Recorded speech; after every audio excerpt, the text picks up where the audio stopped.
Well, like I said, like I came back from the park or whatever, like when he calls to come back, I come over here and he's pretty much like walking away and the kids are walking that way, but when I come back they're still screaming racial slurs like go back to Mexico. He gets mad and he starts coming back, and him and another kid started fighting like over here in the grass.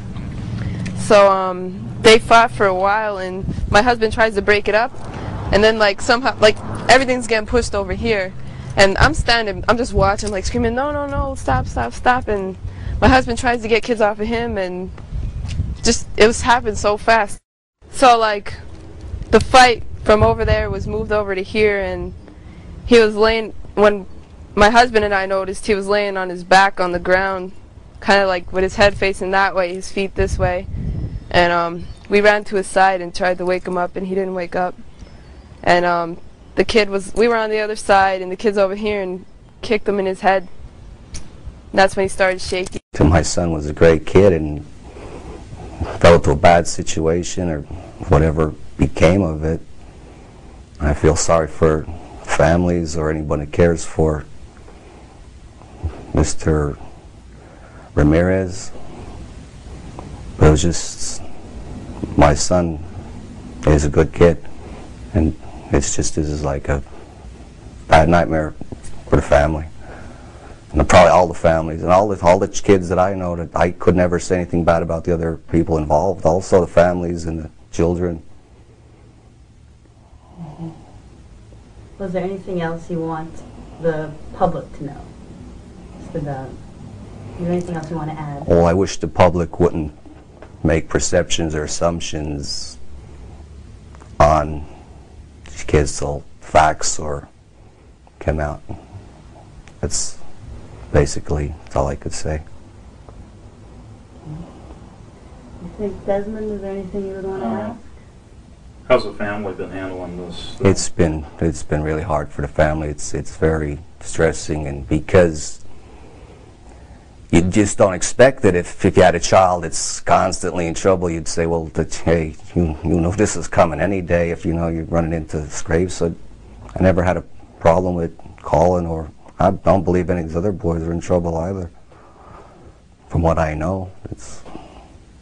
But how is he doing? How was he doing when you last spoke to him? I spoke to him and he seemed a little. He's doing well considering the situation. Just he seems very well, and he believes what he believes, and he feels that his story will be told. All of the kids have ties to Shenville, and I'm sure right now that, already it started to where they're going to make my fiance look like a piece of crap, and they're going to make him look like, he was nothing, and that, I guess they want to try and justify what the kids did, even though there's no way they could justify this. I mean, he was walking home. He was going to walk my sister to her friend's house, and he was going to come home, because it was like 11:30 at night. And she went to go sleep at her friend's house, and my mom lived right there, like right by the park. So she ran up to ask my mom if she could go to her friend's, and then he was going to walk her to her friend's and he was going to come home. But they're making it look like, he's a pervert or he was doing something wrong, even though he was at the park and she was, across the street. She was actually like, I would say about 15 feet from him. Well, actually more than that. She wasn't even by him, and they're saying, go back to or get your Mexican boyfriend and get out of here. They just assume because, she's standing there talking to him, or because she's walking with him, that it's her boyfriend, or that he's doing something wrong, and all he was trying to do was walk her home. He wasn't doing nothing wrong, but because they want these kids to look perfect, they're going to make him look like garbage, which I already knew would happen. So, I mean, they could say what they want, but our friends and family know exactly how he was. They know he was a good guy, and he would never do something. He's not a pervert.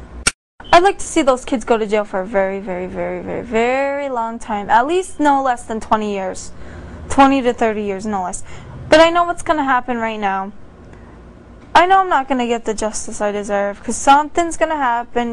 They're going to make these kids look like they're angels and make him look like he's garbage.